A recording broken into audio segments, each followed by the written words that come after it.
Good morning, college football fans! Well, here we are yet again. Day number 1 was incredibly crazy, but there's reason to believe that day number 2 of bowl season playoffs and championships in college football will be even crazier. Oh my goodness, you guys. Yesterday we got off to a wild start. The Bahamas Bowl wasn't what we thought it would be. Of course, good football game, but okay. You know, we got started off there. Roll on over to the start of the Cure Bowl, which ended up being a complete thriller at the end, and Coastal Carolina making history. After that, the Stag Bowl was wow, it turned into a waxing. I thought it would be a close one. I'm gonna, in Taryn's words today, eat crow, and Taryn will be, I don't know what he's eating, but it's what champions eat, because I'm definitely not eating that, because North Central got destroyed.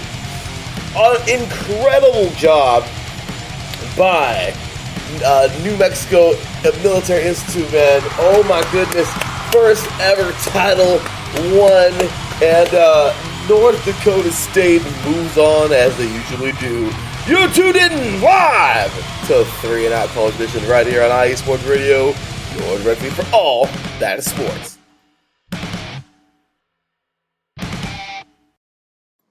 Welcome, football fans. Well, here we go on an insanely early show today. You know, I've been up this early in the gym. I usually get my lifts at 5 a.m. and home by this time right now to come home and shower and get ready for work and head out the door by 7 a.m. Pacific time. Yes. However, podcasting at 7 a.m., at 6 a.m., I don't think I've ever done. So, well, it's a first. And let me just say really fast, we actually, big ups to Taryn, man. This guy right here is the real MVP today. Of course, all you cats on the East Coast are, this ain't phasing you at all because it's 9 a.m. for you. But for us over here on the West Coast, let's just say that it's kind of, irregular for the podcast to be this early. But Cecilia and I today were like, we need to get our Christmas shopping done. Finish it up at least because we've been hitting it hard. But we need to get it finished up, and we definitely don't want to be out there last minute, and with the rush. So today is still going to be pretty rushy. However, we are going to, get everything finished up today, and But, of course, we want to get an early start, and, Justin Lahr goes live at 7 our time, and we were going to go live at 8. A bowl game actually starts at 8. So we said 7. Well, I said 7. Taryn reminded me that Justin goes live at 7. So I was like, oh boy, are you down for 6? And Taryn's the man. And he's like, sure. So here we are now at freaking 6 a.m. 6:09 Pacific Standard Time. And, we'll be live until 7:05, where Justin will take the airwaves. So, with that said, oh my goodness, it's super early, but hey, like I said, we're ready to roll. Introducing my trooper co-host, man. He is, of course, host of 3 and Out College Edition. He is one of the COOs of IE Sports Radio. He is also founder and host of Set Point, of course, the women's national championship of volleyball goes on today, so pretty excited for that. And of course, he is founder and host of the SoCal Supreme Sports Show, talking all things sports. All things SoCal Sports, once again on the SoCal Supreme Sports Show. And of course, he is just all around great dude. He is the head of our PR department and just all around great dude. Ladies and gentlemen, welcome the one and only Mr. Taryn Rodriguez. What's going on, brother? How you doing today, man? Hey, Larry. It is great to be up and early and Adam and talking some college football with you. And I wouldn't want to do this college volleyball podcast with anyone else no matter what time it is. Same here, brother. Great to have you, man. And yeah, man, we're quite the team. It definitely, man. What a big favor you're doing us both for helping us get up. For getting up early and getting us going, man. And we just appreciate you, man. So like I said, we don't want to do a show with anybody else either, brother. You're the man. So let's get this thing going and get the wheels in motion. And well, Taryn, gosh dang it. Yesterday, we talked a little bit about the start of bowl season. So let's go ahead and start things off now with the game that started first yesterday, of course. Bowl season kicked off right when we were on air yesterday for just a little bit. And, well, it was a pretty good start. Good start, that is. Until Toledo decided to nosedive. So, he's kidding. Super good game, but man, the Blue Raiders of Mid-Tennessee actually came out ready to roll, man. Wow. At the half, we had 17-14 Toledo. Really good game, man. I did not know that their kicker's name was Thomas Clucky.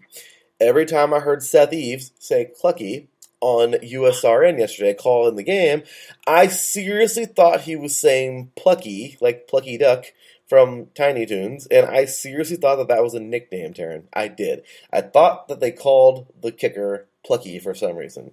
Then I saw his name on the TV, and I was like, I am an a-hole, because his name is Clucky.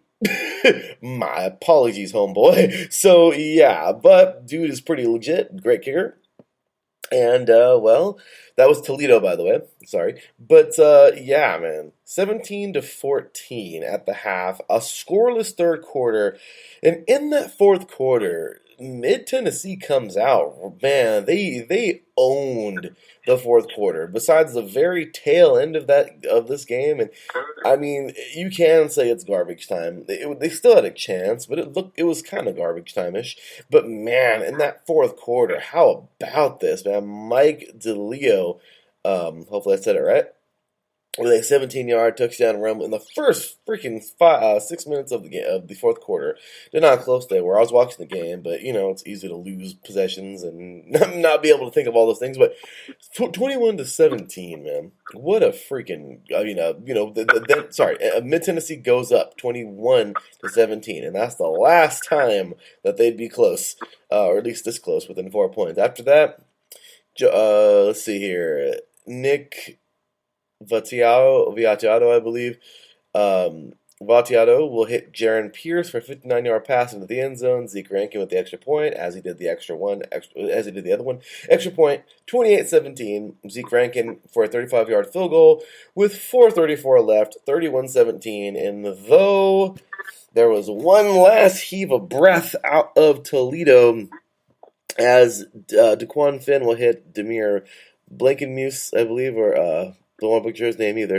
And Thomas Clucky will nail the extra point with 1:08 to go. 31-24 is where the score will stay. And, dude, how about this, man? Starting off bowl season, we get, I don't know if you call it an upset, because, of course, they have the better record. But how about this, dude? Freaking to Mid-Tennessee State, the Blue Raiders start this thing off with quite the splash, earning themselves a bowl victory in the Bahamas Bowl. How about that game, Terrence? Yeah, is my mic on? Yeah, it's on. Sorry. That was a very impressive victory for Mid-Tennessee. I was very surprised they pulled off the win, but their determination was absolutely great. Their quarterback played well, didn't throw a pick, and honestly, I think this must have been won via the turnover battle, as actually both teams had one turnover, but all in all, says both teams threw an interception, which the interception came from someone else. So regardless, it was a big victory for Middle Tennessee, and hats off to them. They proved us wrong. They did. They in fact did, and yeah, it's kind of funny. I tweeted Taryn during the show, and he was like, "Yeah, what a way to start the bowl season," or something like that. I was like, "Yeah," but it's all good, man. Hey, we get predictions wrong all the time, but man, let me tell you, what a good start, and just what a good start for Mid Tennessee. I mean, what a good ending to their season. Toledo, they played well. They did, but hey, this was a very close game, and at the end of the day, the better team won. They did. So really good stuff here. But then, of course, we have a little bit of a break. Of course, that game would be 9 a.m. Central. 9 a.m. Pacific time. Then, of course, roll into the 3 o'clock hour. I'm over here doing homework, getting that done, so that way I have no excuse to lag behind today. And, of course, have Cecilia and I get our Christmas shopping freaking done. At 3 o'clock p.m. yesterday, Pacific time, 6 p.m. Eastern, another game will get underway, the second bowl game of bowl season, as the Cure Bowl from Orlando, Florida, will get underway. And Coastal Carolina, they have done it, man. I mean, look at this. This is a freaking incredible. They will get things going yesterday. In 2016, kind of crazy, when IE Sports Radio was really making its leaps and gains, just a year old IE Sports Radio was. Oh, no, sorry. Just 2 years old IE Sports Radio was. And remember, in 2016, covering the College World Series Championship. And, well, Coastal Carolina would knock off Arizona. And they would win their first ever D1 title, ever, in any sport. Well, here we are, fast-forwarding a few years later. And, dude, 5 years later, Coastal Carolina has moved up, of course, a couple years back to Division I Single A. So they're in the car. Last year, COVID was just destroying the world. However, Coastal Carolina would have a very good season. And I'm not going to sit here and say, oh, well, it's because of COVID, whatever. No, I mean, who knows? Maybe because of all that crap was going on. But they had a pretty solid record last year. They were almost undefeated right there, and they lost one game, I think. And, dude, I mean, they did so... It was amazing, man, what they done. This year, the Chanticleers will roll on into the Cure Bowl, man. And you know what? Gosh dang it. This is what I'm talking about, man. This Chanticleers team is so resilient. And I just love this, man. I love that this team will get it done. Taryn, if I'm not mistaken, please correct me if I'm wrong, but this is actually their first ever bowl game victory. So congratulations to Coastal Carolina making history yesterday, getting it done, earning their first ever bowl game victory. Hopefully I'm not looking stupid right now. But what an incredible, what a thing. You know what I mean? What a feat for them getting it done. They will win this football game, 47-41, and just wow! How about that, Darren? Yeah, it was a very impressive game for both teams. Like, I thought it could have gone either way. Coastal Carolina was able to make fewer mistakes, and they didn't even, I can confirm this now, they did not have a turnover.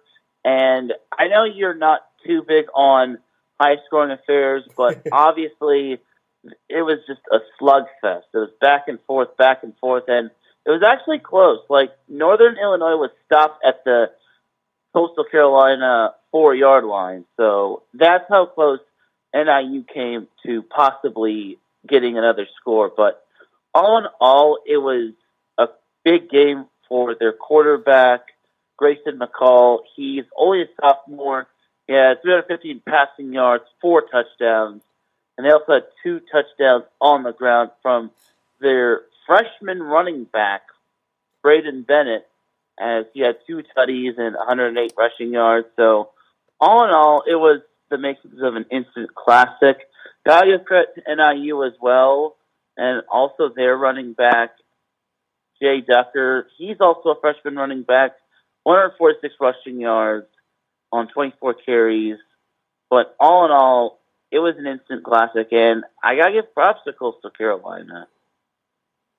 That I'll tell you right now, man, that was awesome, right? Like that was incredible. Like to think that they would have the game they had. Really, really just mad props to this team.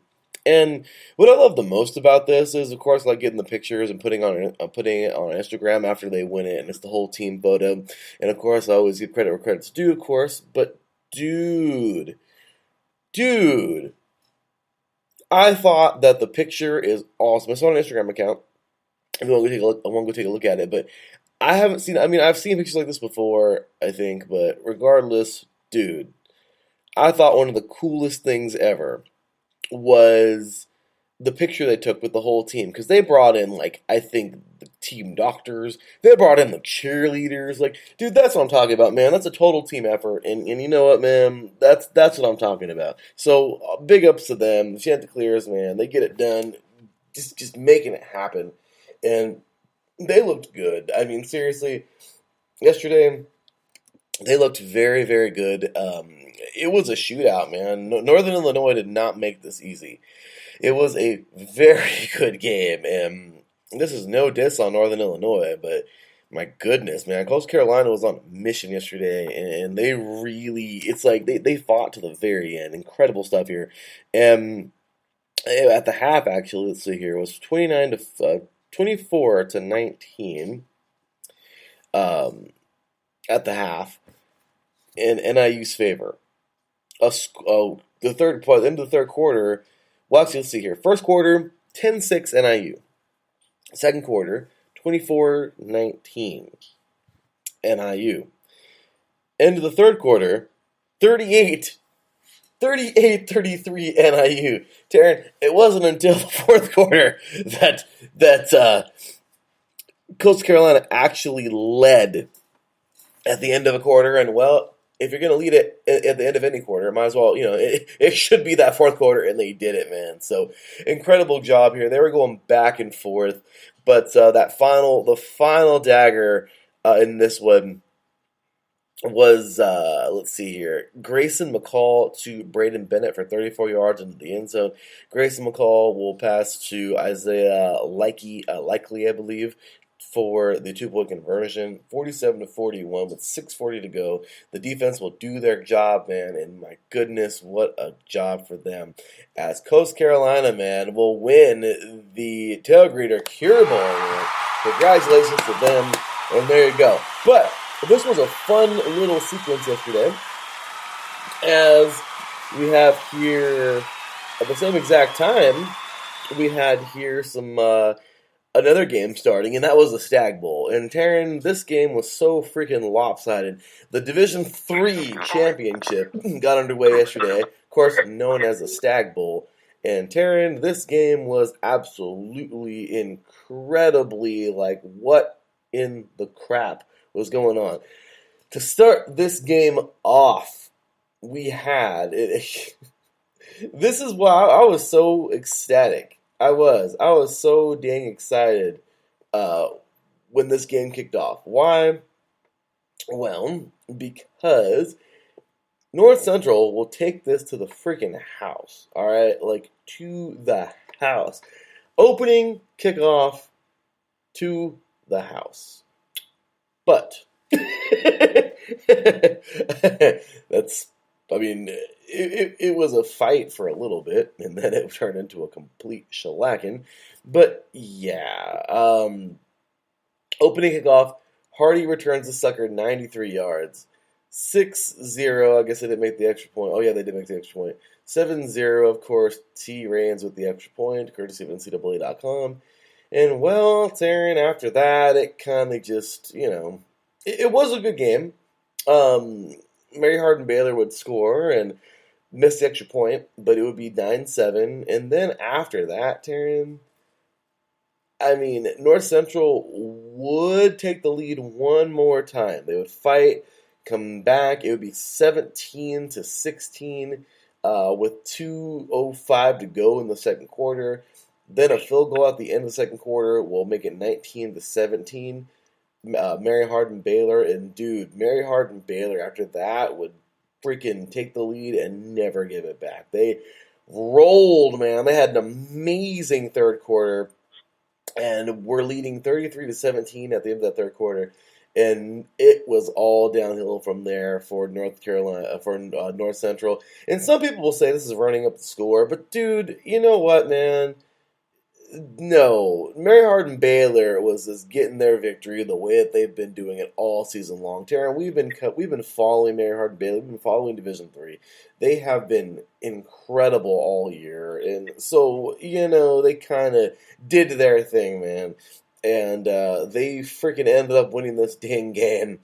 Final score 57-24, and they even scored with 42 seconds left on the clock. I mean, come on, man. I'll tell you. This is not trying to run it up or none of that. This is just, like I said, winning the game that the way they've been winning it all year. And ladies and gentlemen, congratulations to the Mary Hardin Baylor Crusaders, the Crew, as they will win their second national championship in program history and their second in the last 4 years, winning it in 2018. And, well, here they go, man, getting it done again. And the Crusaders, what a game. Darren, how about that, man? Yeah, I was very impressed on how Mary Hardin and Baylor responded after that kickoff return touchdown or punt return touchdown. And the second half was a whole different story. It was the tale of two halves, as it's just quite amazing that they outscored them 34-7. Some of the stats that Mary Hardin and Baylor excelled in were turnovers, as they forced 4 turnovers, as they had 3 interceptions and 1 fumble recovered. They had 5 fumbles altogether, which was quite impressive. The offense just outdid the North Central offense, as they had nearly 600 total yards in offense. They doubled up North Central's overall offense. And that's not including kickoff return yards, which North Central actually had more of than passing yards, which is quite incredible. So, all in all, for Mary Hardin and Baylor, I think their defense pretty much won for them in the second half. So, it's incredible, honestly. And believe it or not, there was only 1 penalty between North Central and Mary Hardin and Baylor combined, and that came from North Central. So, all in all, Mary Hardin and Baylor played pretty much a clean game for the most part. Yeah, Mary Hardin Baylor just got it done, man, and it was one-sided. It was a good game to start out with. I just thought that North Central would ride that wave, man. They were the defending champions. But then again, right before them, Mary Hardin Baylor to win it the year before, 2018. Of course, no game last year because of COVID. But, dude, it was just a wild ride, man. Mary Hardin Baylor got it done. And once again, congratulations to the Crew, man. The Crusaders got it done.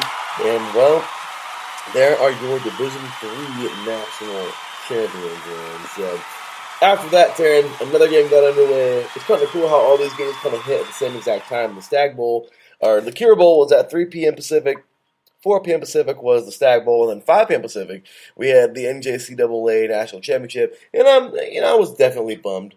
Definitely bummed because I wanted to see it. I don't know. I downloaded the CBS app and nothing was happening. I don't know. But then again, I didn't make an account, so that's probably the reason why. But Taryn, regardless, dude, didn't get a chance to see it. But it looked like it was honestly, just kind of one-sided affair. It really did.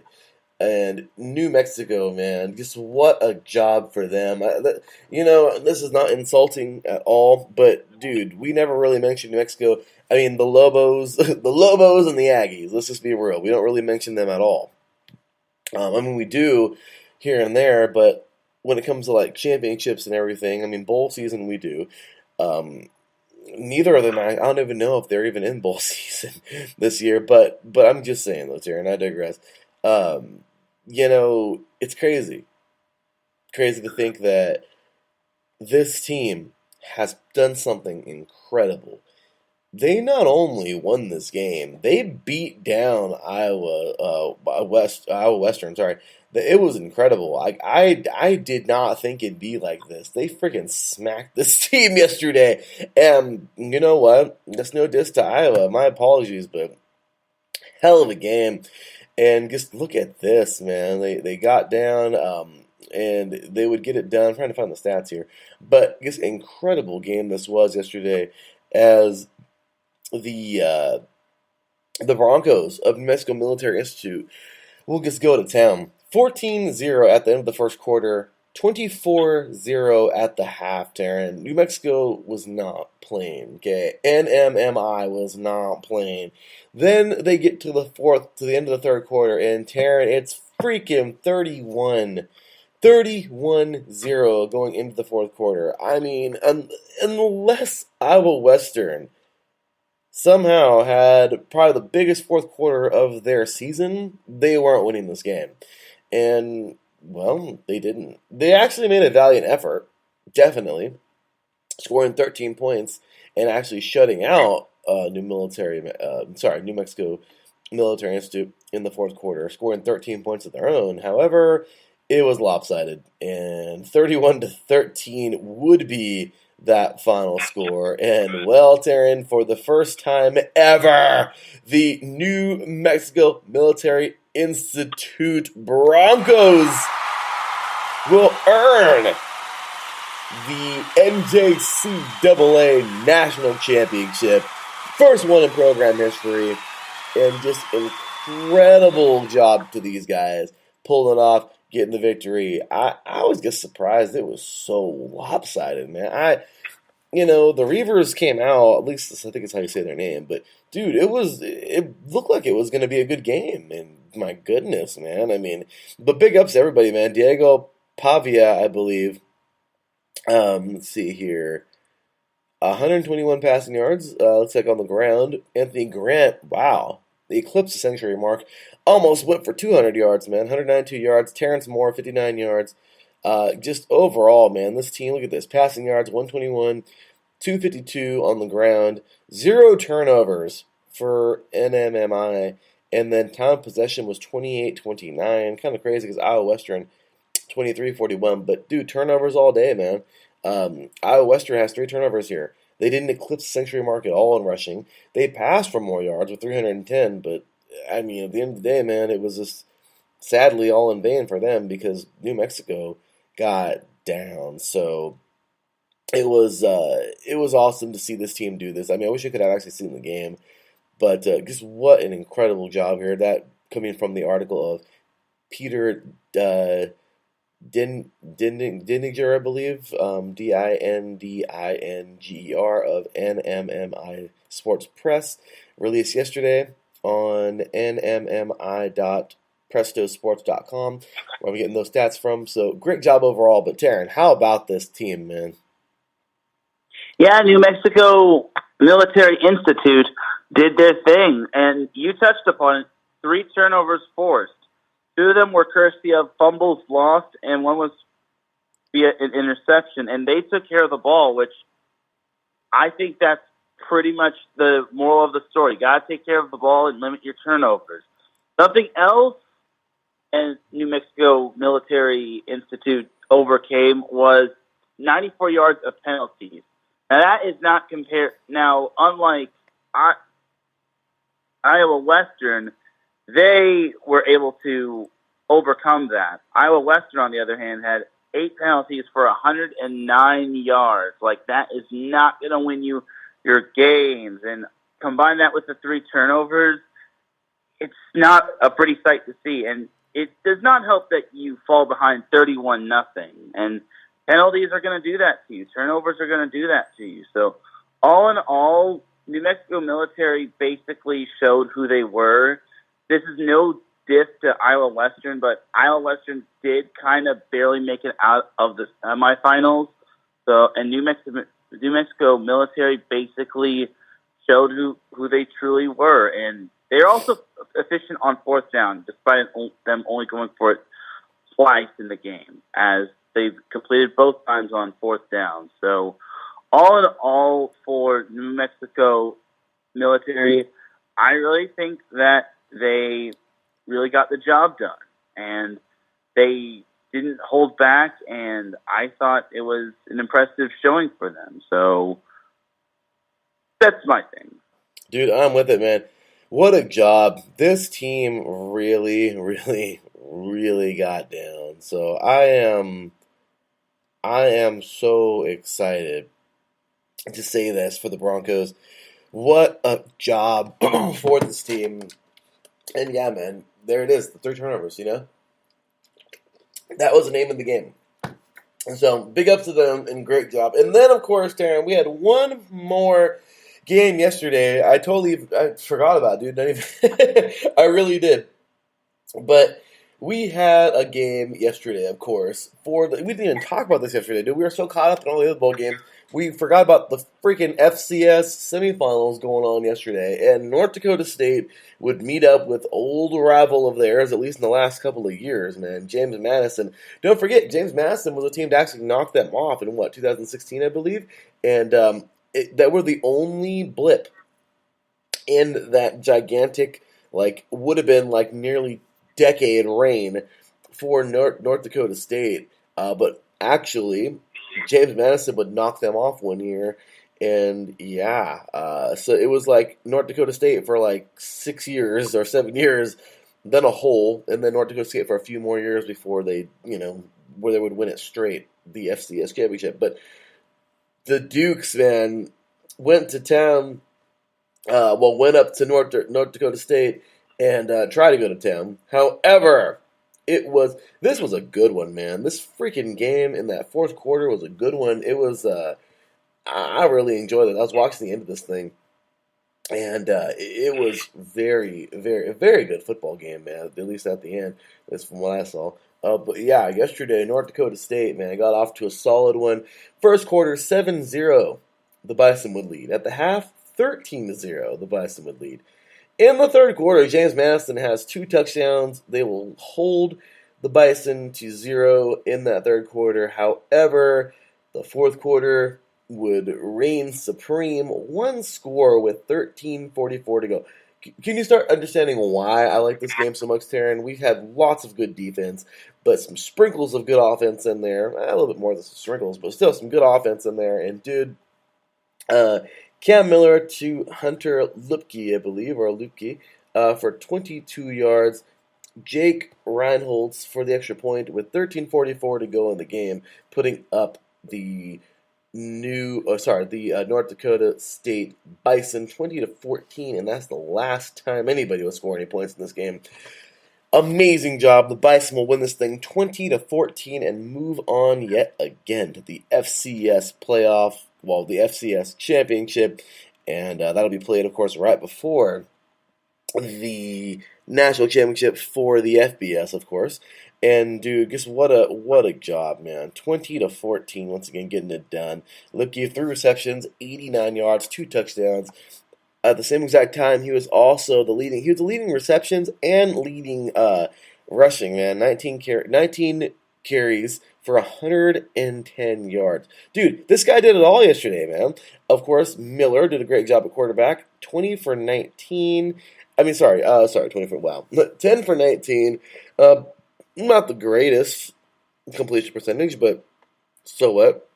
He threw for 165 yards and 2 touchdowns. And overall, man, the Bison got it done. Yeah, and it's not too big of a surprise that they would get it done. However, I do give props to James Madison for staying with them as much as they can. The problem was turnovers. Again, James Madison had 2 interceptions. Well, they threw 2 interceptions. And then North Dakota also forced a fumble. So all in all, it was low scoring and it was a defensive battle. And North Dakota State made the fewer mistakes. And I think they deserve to win. But it was a great showing from James Madison. You can't fault them on the entire effort that they had, as both teams' offense were nearly even in terms of its total yards. So good stuff right there. And then the punting was both teams had a combined 11 punts, and both teams punted for over 400 yards, which is quite astounding. So Gotta give those punters some credit as well. And I think for me, North Dakota State rose to the occasion because they're that perennial FCS powerhouse, and they're probably licking their chops at who they're going to face in the final, as they could be facing their conference rival, or they could be facing let's say, the Cinderella of the FCS championship tournament in Montana State. That's kind of a team that kind of rose on everyone's radar, especially with how they just barely got into the postseason after having split their conference championship with San Diego. So I'm going to be interested to see how Montana State responds after they defeated Sam Houston as they take on South Dakota State in what is sure to be a surefire barn burner. It really is, man. That is going to be good stuff. And yeah, of course, Darren, mentioning coming up today, we have ourselves another good one in FCS world, if you will. And, well, we're going to get to that momentarily. So, anyway, Taryn, we got about a little bit over 20 minutes left here in the show. So, let's go ahead and just roll on in, man. Congratulations once again to all the champions today. Congratulations once again to all the champions yesterday. And, of course, to North Dakota State for moving on. And good stuff for all of them. So, congratulations. And, you guys all definitely earned that thing. So, next up, Taryn, we have here coming up today in just under 2 hours, actually. They're probably doing warm-ups right now, or, getting ready to get on the field and getting suited up. But we have here the Boca Raton Bowl going on. Western Kentucky will take on Appalachian State. That is the first game up here on the docket for bowl season day number 2. So, we got that coming up here. Also, let's see. So that is up first. Then, because we're going to be all over the place, man. At 9 a.m. Pacific Standard Time, 12 p.m. Eastern, we have the Celebration Bowl in the FCS, of course. So really cool. We have the HBCC colleges, of course, going head-to-head, the best of the best. SC State taking on Jackson State, pretty cool. And, well, Taryn, it's so fitting. Yesterday I was like, I forgot to talk about this real quick, but Taryn... it's just so fitting since this team made a bowl game. But I guess quick and dirty, man. We all know the elephant in the room, and I'm sure some people are like, we didn't talk about that yesterday, but, well, there is a little something that happened, of course, over the week. And let's just say that, well, Florida State definitely got the crappy end of the stick, but it was certainly not their fault. Oh, sorry, it was certainly kind of inflicted. I'm just saying, because Travis Hunter, a commit to Florida State, amazing player he is, will actually decommit from Florida State and head on over to Jackson State to play for Coach Prime. Man, I've seen some videos on this before, so big ups to all those videos on YouTube. And, well, man, Dion Sanders will land him the number 1 DB, and I think he's a receiver, too, in the country coming out of high school. Taryn, what do you think about that, man? I think it's rather surprising what happened, but honestly, it's incredible for Jackson State, and landing that big of a player is amazing. And it just goes to show you that HBCUs are not to be underestimated. And it just goes to show that they're also creating a great culture in the FCS. And who knows, maybe we'll get to see this team in the near future. I'd love to, man. So big ups to him and big ups to Coach Prime, man. He's going to be coaching in this game today, so really excited for that. 11-1 season for Jackson State right now, and really cool, man. He's building the school up real well, and I'm loving it, man. Or at least he's rebuilding it, or I don't know what you want to call it, but Dion's doing it, man. So definitely enjoying this. So with that said, moving forward, 11 a.m. Pacific Time, 2 p.m. Eastern today, we also have part 2 of the of the FCS playoffs, as South Dakota State, the team that I picked to win it all this year, the Jacks, taking on Montana State. Man, this is crazy. It is crazy to think that Montana State even got this far. They have really been that team that could this year. They have been under the shadow of the Montana Grizzlies for a very long time. Well, not for a very long time, but at least as long as I've been watching college, well, the FCS the last couple of years. But yeah, man, Montana State now has a chance to get to the title, to the championship. However, the Jacks of South Dakota State are in their way, and well, it'll be at their place. Of course, I don't think it'll be at Montana State, but what a freaking job, man, by both these teams this year. And if South Dakota wins it, looks like they will go back to face their arch nemesis, their rivals, of course. And that is the North Dakota Bison. But don't forget this year, man, in my unfortunate freaking haven't been able to do the show, which I can't wait to do it again this week, the defining moment, of course, one of my segments of Damn Son was that trick play where they acted like they were going to, I don't know what the heck happened, I forgot, but it was hilarious, man. Freaking act like it was a fumble and threw it over the top.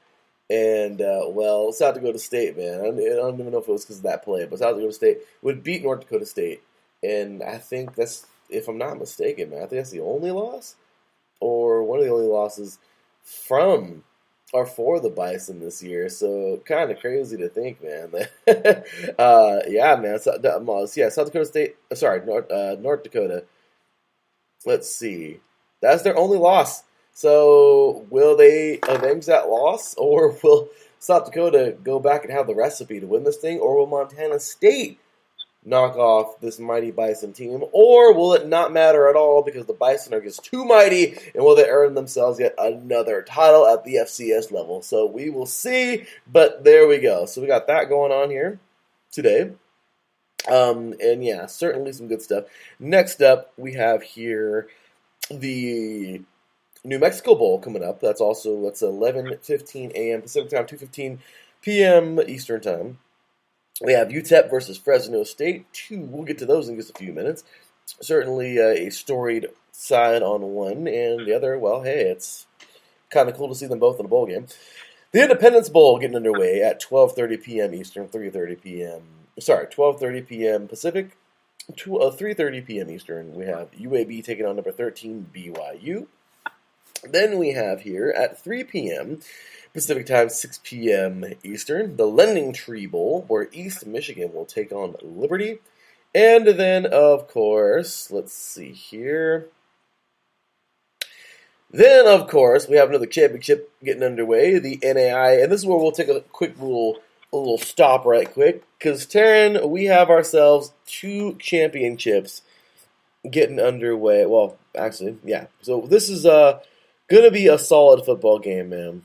100% solid football game, as we have the NAIA National Championship getting ready to roll today, man.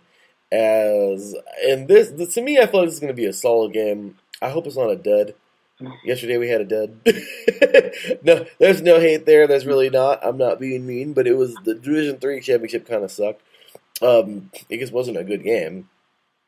But, you know, and then, of course, yeah, so, I don't know, that was a good game, but, Taryn, dude, it could have been a lot better. Well, the NAIA Championship, of course, coming your way today, as we get 2 solid teams, Grand Valley taking on Morningside, and Morningside won this a couple years ago. Grand Valley, if I'm not mistaken, it's their first time being there. Please correct me if I'm wrong, Darren, but amazing job here by both these teams. Morningside, I think the first ever title was a couple of years ago, and now they've been amongst the top of the NAIA. And, well, I'm hoping this title game is a really good one. We also got the Division II title coming up later on in the day, but we'll get there later on. But, Taryn, how about this, man? NAIA today getting underway. This should be a solid game, man. Morningside, Grandview, what you got, man? Yeah, I think this is going to be a great game. Morningside, I want to say it. The year before, they know what it's like. I don't know if Grandview has been in the NAIA Championship, but I will say this. I think Morningside gets it done due to the fact that Morningside has had familiarity on being in the NAIA championship game, and we'll see if they can bring it home again. Something we kind of forgot about was the NAIA all-star game. They had the NAIA West versus the NAIA East, and I didn't even know this was a thing, but that's pretty cool that they had like a Pro Bowl type of game or all-star game. But the East won 21-7, so rejoice East Coasters. But back to Morningside, Grandview. I'll take Morningside to win in what should be a great game. I did not know that, Taryn. That's actually pretty cool. I did not know that was a thing. You know what? I remember hearing too. Like, I remember on the website, like last year, we were looking at it, and they were saying this is the first time they're going to do this or whatever. Like, a couple of years ago, well, I want to say last year, or I don't know if it was this year or last year, or a couple of years ago. But that's really cool. They're doing that, man. And congratulations to the East Coast. So, with that said, brother, there you have it. I'm also taking Morningside in this one. Should be a very good game. Nothing against Grandview, but dude. Morningside, they've proven it.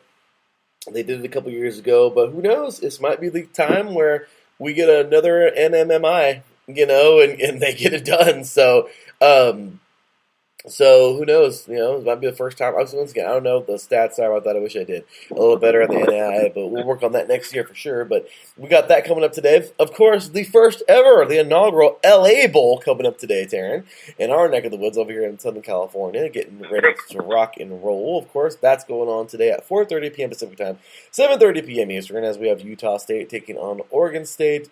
And then, of course, we have the NCAA Division II Championship going on here, and this is going to be a good one. Ferris State taking on Valdosta State. Both these teams, well, actually, no, Valdosta losing 1 this year. Ferris 13-0. Once again, Valdosta 12-1. And dude, this should actually be a very good football game.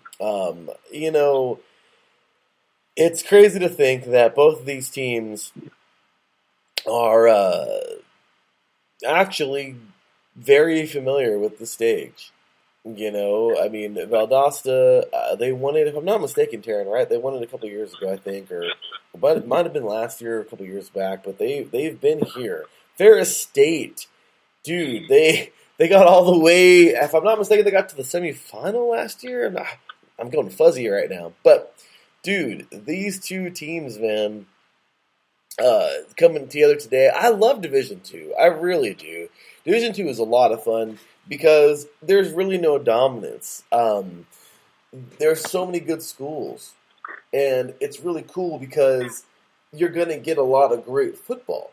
It's not just this dominant North Dakota State type deal, which, of course, North Dakota State's been knocked down a few notches. But, dude, like... You think about this, and you think of how there are those juggernauts. Even Mount Union was a juggernaut for a while, and now they're still up there, but they're not winning no titles right now. They didn't win it last night. So I just feel like it's nice to see that. It's really nice to see this fluctuation of schools. I love this, that we get to see that. So, of course, once again today, should be a good one. Ferris State taking on Valdosta State. What do you think about this game, Taryn? I have Ferris State winning this one. I think if they'll win in close fashion, like I said yesterday, I think the biggest thing and the biggest question for Ferris State is, can their defense perform like they did in the previous round against Shepherd? Because now they're facing a talented Valdosta State who was the number 1 seed within their region. So all in all, for Ferris State, their defense has to rise to the occasion. And then for Valdosta State, their offense has to keep pace and make sure they don't slack against that talented Ferris State defense, because they put up 66 and 41 in the first 2 rounds, and then they kind of dipped when they faced Colorado School of Mines in the semifinals. So their offense is still riding high, but we'll see if their defense can rise to the occasion, as they gave up 31 and 30 in the semifinals and second round, respectively. The Bowie State quarterfinal game was kind of where Valdosta State shined, but now they face a tough Ferris State team, and Fair State's defense is my main storyline, and then Valdosta State's offense possibly scoring 30-plus is another storyline. Well, that is a great question, and I'll tell you what, man. This is certainly going to be a hard-fought game. You're right. Ferris State put on a freaking clinic, both offense and defensively, in that previous round. Valdosta State had a hell of a fight with School of Mines, Colorado School of Mines, but man, this is so hard to pick. You know, I'm going to go with Ferris, too. I really feel like this team is riding high right now. You know what, man? They might just pull this thing off. So that's no diss to Valdosta State, but let's see what Ferris State can do today. So there you have it. And then, of course, final game of the day, we have the New Orleans Bowl at 6:15 p.m. Pacific Time, 9:15 p.m. Eastern Time, as number 23, Louisiana, takes on Marshall. So, Taryn, let's go ahead and recap all these real fast and just pick our winners. So, let's see, we only have about 10 minutes left here on the show. So, in the Boca Raton Bowl coming up in just about an hour, Taryn, well, a little bit over an hour, Western Kentucky versus Appalachian State. Who you got? I have App State winning that one. Nothing against the Hilltoppers, but I think App State gets it done. Yeah, they're favored by 2.5. They have a better record by 2 games at 10 and 3. The Hilltoppers at 8 and 5. But yeah, man, Bryce coming into this game, 227 for 367, 3,020 yards, 23 touchdowns. 10 interceptions in the season. But man, how about this guy Zapp or Zape? I want to butcher his name, but 400. Look at this guy for Western Kentucky, man. 442 yards. 442 for 639. 5,545 yards, man. 56 touchdowns and 11 interceptions. Wow, that guy's incredible, man. Wow. But Noel has 196 carries for 1,078 yards, 4 touchdowns, and Xavier Sutton, 61 receptions, 94 yards, and 7 touchdowns. That's a lot, man. But I'm definitely going to go with Appalachian State as well. They seem like the better team, and talk about a team that's moved up from the NCAA, like through the NCAA over the years. But yeah, man, this team has really become something, and yeah, I gotta go. Appalachian State in this one as well, man. Next up. How about that Celebration Bowl, Taryn? The Celebration Bowl. Which one is that? That's FCS, brother. That's FCS. Yeah. So we got that. Oh, FCS. My bad. You're good, Taryn. I'm getting them mixed up here. I threw you off, man. My bad. Yeah, that's all good. I'm taking South Dakota. And nothing against Montana State, but I think their Cinderella run comes to an end just because when it comes to them, I feel South Dakota State is going to be more familiar being in this situation. I don't know if Montana State has been to the semifinals before, but I think for me, South Dakota State gets it done. It won't be easy, and I have to give props to Montana State just because they jumped out to a 28-0 lead against Sam Houston State, and they never relinquished it, and they're going to need us to have that same performance if they want to win. So, but I got South Dakota State winning. That's the FCS semifinal, which I'm also going to be taking South Dakota State, but the FCS Celebration Bowl, remember the HBCU? Oh, yeah. I'll take Jackson State. Yeah, same here, brother. It's hard to not go for Prime, right? Yeah, it's like there's 3 games going on, and then and I forgot the semifinal one got played yesterday. I kind of wonder why that got played yesterday and not today, but You're good to go, brother. Yeah, I know, right? Crazy. I thought it'd be today too, but anyway, next up, New Mexico Bowl, brother. We got Utep versus Fresno State. This is kind of a weird one. Fresno State actually, I don't know why I said New Mexico State, but Fresno State, solid school. They've played really well. UTEP, a couple years ago, they went 0 man. They didn't win a single game. And here they are now at 7-5. They've definitely turned things around. They're bowl eligible. Yay. But, dude, 9-3 on the season for Fresno State. 7-5 for UTEP. Fresno State has played very good, and honestly, man, they were a couple games away from a much bigger bowl game. I mean, they were just so close. They played some good stuff this year. Hayner has played great at quarterback. Overall, man, this has been a good team, really good team, man. Rivers at running back, Cropper, I believe, at wide receiver. Their team leaders have done great. Fresno State has done really, really well. They're favored by 11.5 points. I'd love to say it'd be a close one, but I think this one might be a little lopsided, man. I'm going to take Fresno State big in this one. Yeah, I'm taking Fresno State as well. I think Fresno State they obviously had a blip on the radar when it came to conference play, so they're going to want to try to end this season on a positive note. Like, they probably could have been in their conference championship, but they had one loss too many, and a certain team from San Diego actually took care of business. Absolutely, Terry. Next up, man, how about this UAB versus number 13 BYU Bowl, known as the Independence Bowl, going on today? What are you taking? I'm taking BYU to win this one. Nothing against UAB, but BYU has been strong this season. I think everyone wrote off BYU just because Zach Wilson had gone to the NFL draft. But I think for BYU, Darren Hall is going to lead this team proudly. Yeah, I'm with you, Taryn. So let's move on now. Great stuff there. East Michigan, man, taking on Liberty in the Lending Tree Bowl coming up today. By the way, I'm taking BYU in this one as well. But who you got for that Lending Tree Bowl, man? Tough one to tell, but I'm going to take Liberty to win this one.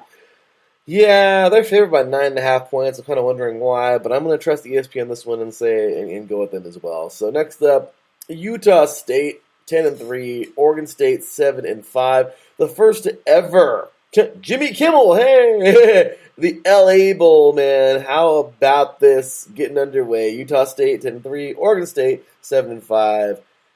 I got to go with the Beavers, dude. Yep, I'm going with Oregon State too.